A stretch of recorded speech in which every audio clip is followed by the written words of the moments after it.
Existe um personagem chamado Nahum Ish Gamzu. E ele tem esse nome porque ele fala Gamzu Letová. Também isso é pro bem. E dizem que não importava muito se acontecia alguma coisa que a gente tipicamente fica feliz ou alguma coisa que a gente tipicamente fica triste. O Nahum falava Gamzu Letová. Isso também é pro bem. E ele falava isso porque ele tinha consciência que ele não teria capacidade de julgar se aquilo é bom ou se é ruim no longo prazo. No longo prazo, o Gamzu dizia, as coisas são para o bem, as coisas são para o nosso crescimento. Só que às vezes o nosso crescimento vem através de experiências que a gente acha positivas. E às vezes o nosso crescimento vem através de experiências que a gente acha negativas. Mas a gente não está aqui para ficar julgando, esse não é o nosso papel.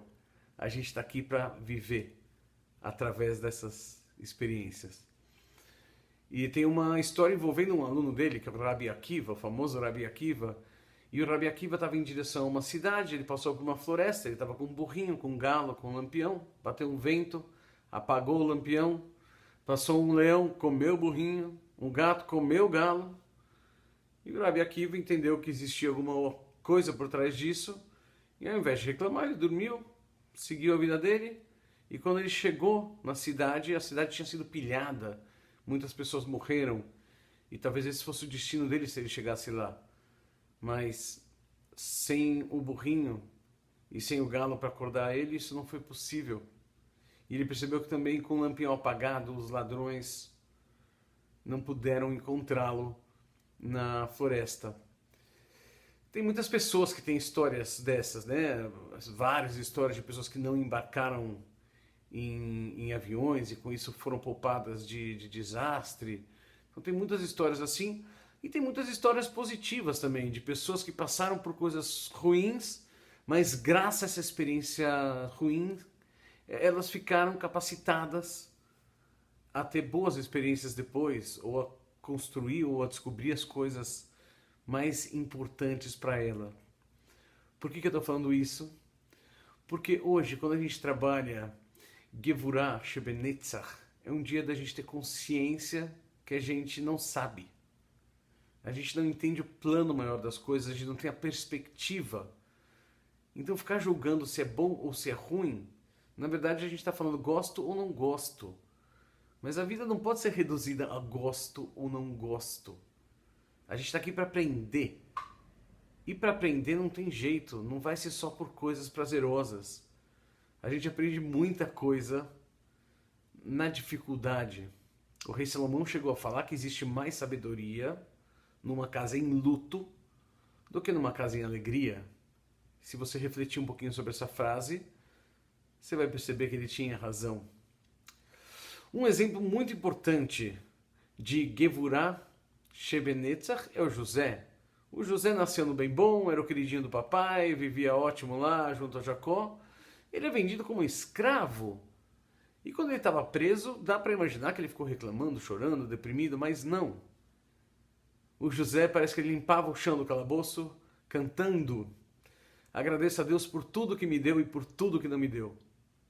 E depois ele sai, vai trabalhar na casa do Potifar, prospera e volta para um calabouço ainda pior, o calabouço do faraó. Ele lava o chão cantando: agradeço a Deus por tudo que me deu, por tudo que não me deu.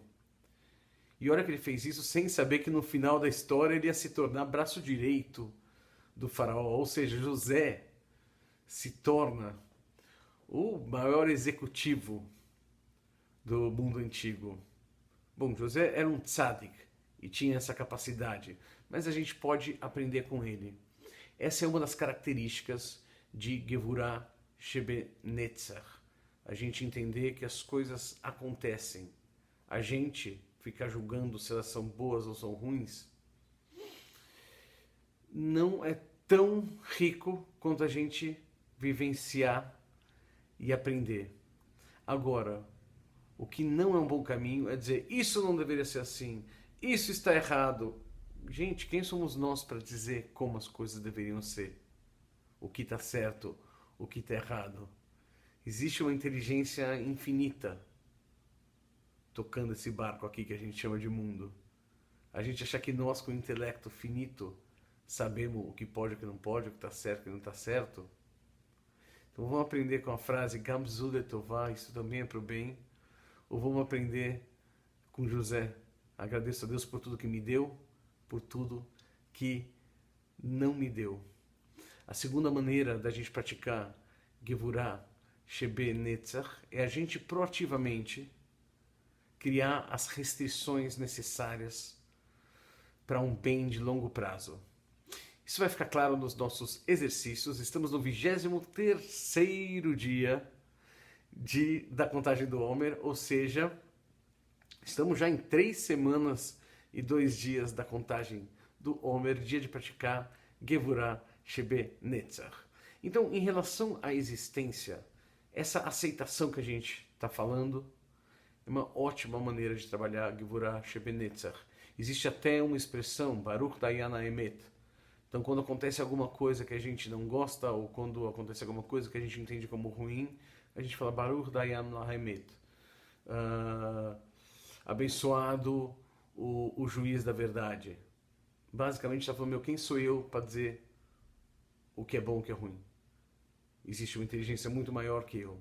Então, se você não quiser falar a frase, mas quiser colocar essa intenção, quando te acontecer uma coisa ruim, entender que existe algo maior, um plano maior e que a gente não sabe entender. Quando o segundo templo foi destruído, os rabinos estavam chorando desesperados e um rabino, se não me engano, Rav Eliezer, vem descendo e ele vem sorrindo e os outros rabinos ficam indignados e falam, Rav, como é que você está sorrindo diante de uma desgraça? E ele fala, olha, parece que o Messias vem quando construiu o 3º templo. Como é que é construir o 3º templo sem o 2º ser destruído? É óbvio que é um dia muito triste, foi destruído o templo. Porém, isso faz parte de um plano maior. Então, confiar que existe uma inteligência maior e que não somos nós que dizemos se é bom ou se é mal, é um jeito de praticar Gevurah Shebe Netzach. E como pratica isso com relação aos outros? Olha, uma maneira incrível é falar não. Não é saindo falando não à toa. Mas tem uns nãos que a gente precisa dizer por um bem de longo prazo. É uma restrição que a gente cria para um bem de longo prazo. Então é uma maneira de trabalhar. Outra maneira de trabalhar é dar aquela balançada no barco, aquela balançada nas coisas, não sem critério, mas às vezes precisa dar uma mexida na situação. E às vezes a gente tem uma preguiça, um medo, vai lá e mexe no que tem que mexer. E também dá para fazer isso de maneira mais simples. Por exemplo, sabe aquele telefonema que a gente está evitando fazer? Provavelmente ele é o mais importante que a gente tem para fazer, né? Tem um telefonema que precisa dar no dia, mas que a gente arranja 1000 coisas para fazer e não dá. Dá o telefonema. Porque é um esforço, uma restrição. Mas por um bem, geralmente, de longo prazo. E aí tem o trabalho em relação a nós mesmos, de Gevurah Shebe Netzach. Gevurah Shebe Netzach em relação a nós mesmos. Existem resoluções que a gente toma, né? Resolução de final de ano, legal. Mas existem metas também. Então, a primeira coisa, reflete a diferença entre o que é uma resolução e o que é uma meta. Depois, vê como transformar suas resoluções em metas. Finalmente, senta, caneta e papel e escreve quais são as suas metas. Quais são as mudanças de curto, médio e longo prazo que você quer implementar na sua vida. Esse é um belíssimo trabalho de Gevurah Shebe Netzach. Eu desejo que, além de um belíssimo trabalho, você consiga fazer um trabalho que te traga mudanças duradouras para que você consiga viver melhor e mais próximo de quem você realmente é. Esse é um trabalho incrível que você faz para o mundo. Um dos maiores sacrifícios que a gente pode fazer. Então nos vemos amanhã e até lá, um forte abraço e shalom!